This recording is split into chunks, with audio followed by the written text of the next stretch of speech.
بل ورځ یو بیان لروانو یو سړي یو زنانه په موټر سایکل باندې کېنولې ده د بدن اندامونه یې په نظر راځي سیلۍ ته دا ویښته ټول داسې وړي دي مخ یې ښکاري او ټوله دنیا ورپسې ده او د هغې د حسن تماشې کوي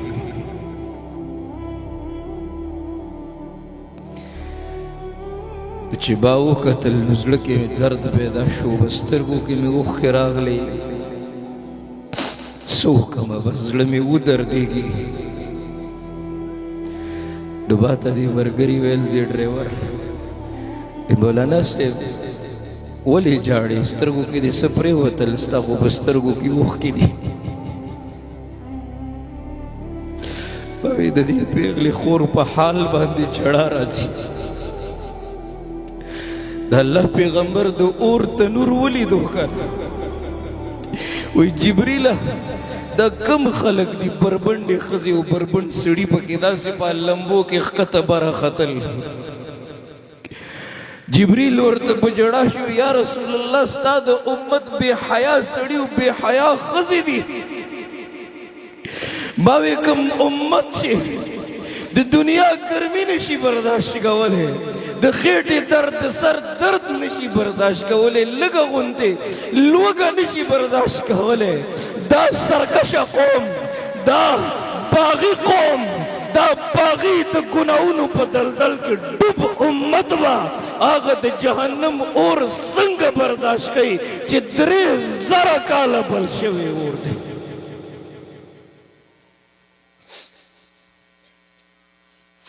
پیغمبر علیہ السلام د جهنم خبرې کولې یو صحابي دی مجمع کې ناسو اوچت شو منډې کړې تودې شګې په هغه سرو شګو کې په بربنډه ملا باندې سملاستو که نه پیغمبر علیہ السلام صحابو ته وویل ورشئ دې راولئ وی چې کله دې راوستو که نه د الله نبي ورته وایي داسې دې ولې وکړل دی ورته په جړا شو احساس وکوي سره چې څه به کېږي پوهېدل کله چې سبا بېګاله مرګ دی پوهېدل چې کله مړ شي او په قبر د خزې ولګي دا د دنیا مزې به تا ته بې مزې ولګي پوهېدل خوله به دې بند شي ورته سختې به قیزې ولګي پوهېدل چې نن د ده نمبر دی سبا زما د صحابي منډې کړلې په سرو ریګونو کې سملاست پیغمبر علیہ السلام ورته وی داسې دی ولې وکړه وایي زه دې بدن ته دا ویل غواړم که دا ګرمي نشي برداشت کولی که دا ګرمي نشي برداشت کولی نو د آخرت ګرمي به څنګه برداشت کې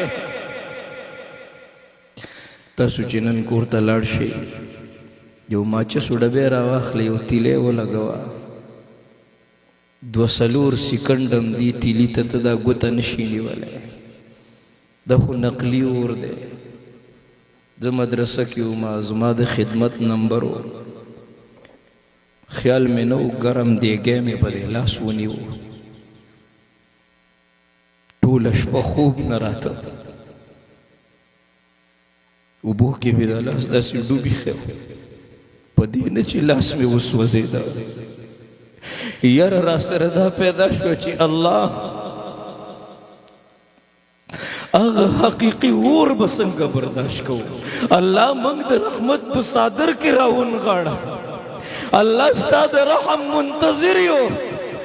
الله مسلمان غفلت کې دی الله نوجوان غفلت کې دی الله زنانه غفلت کې دی الله د موبایل په نظرۍ زمونږ ژوندون زمونږ زندګۍ برباد کړې الله دې ډرامو فلمونو ټک ټاکو دې بې حیایي زمونږ نه زمونږ بچی پردی کړی دی ذهني راله غلام کو الله د ساري په منځ کې زمونږ جوماتونه ویران پراته دي که دا جومات په هغه سخته ورځ باندې په ما باندې شکایت کوي ما سره به جواب نه کم قرآن سره چې ما بې وفایي کړې ده ټول ژوند مې موبایل له ورکړی او ټوله ورځ تېره شوه شپه تېره شوه ما 2 ټکي قرآن نه دی ویلی که دا قرآن په ما شکایت کوي القرآن حجت لک او علیک زه به څه کومه ای موږ چې دلته کینو موږ سره الفاظ ختم شي زړه کې درد پیدا شي چې الله په کومو الفاظو باندې زه د دې خپلې معاشرې اصلاح وکړم الله ما ته داسې الفاظ راکړه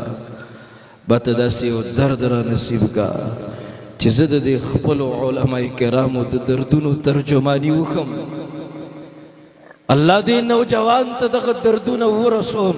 چې ته به مړې او ستا ټیک ټاک کې به خلک ګوري یو ورځ به ستا د عملنامه ستا رب ته مخامخ شي که نه ووضع الکتاب واذا الصحف نشرت اقرأ کتابک وګوره دا دې څه کړي دي یا ایها الذین آمنوا اے ایمان والو قو انفسکم و اهلیکم نارا اے د دې اور نه خپل بچي وساتئ خپل ځانونه ترې وساتئ دا خو داسې اور دی چې د دې اور خشاک خلک دي او کاڼي دي کله چې زړه سخت شي که نه د دې علاج صرف او صرف یو دی ښه د خپلو صحابو د دردونو نه ډکه زندګي مطالعه کوي قرآن را واخله کله خو داسې لږ خلوت ته شه که نه لږه مراقبه وکړه سترګې پټې کړه لږ محسوس که چې ملک الموت راغی او مانې روح واخیسته اعلانونه وشو او اوس زما مړ بدن پروت دی زما جنازه ده ما نه خلکو کفن تاو که او زما د جنازې کټ اوچت شو خلکو په منډه منډه روان کړی یم هلته یو کنده کنستې ده او هغې کندې ته قبر وی د خاورو بالښ او لوی لوی تیږې را باندې کېښودلې وګوره د خاورو څلی را باندې ودراو خلک رانه راغلل او زه یوازې پاتې شم کله دا سوچ وکړه چې زه یوازې پاتې شم زه به څه کومه دا سوچ وکړه الموت یأتي بغتة مرګ اچانک فیصله ده او دا سوچ وکړه والقبر صندوق العمل او قبر د عمل یو صندوق دی اوس دا صندوقان بند دي نو چاته پته نه لګي چې څه چل دی پکې پیدا په دې دنیا دی هر بشر جدا جدا منزل د ټولو یو دی خو سفر جدا جدا تاسو دا ناس خلک نوجوانان ماشاءالله په نظر راځي مشران په نظر راځي چاته پته ده چې ماله به مرګ کله راځي د داسې ښایسته ښایسته بیاناتو دپاره زمونږ د یوټیوب چینل روح الله سټوډیو ضرور سبسکرایب کړئ انشاءالله په دې به تاسو ته داسې بیانات میلاویږي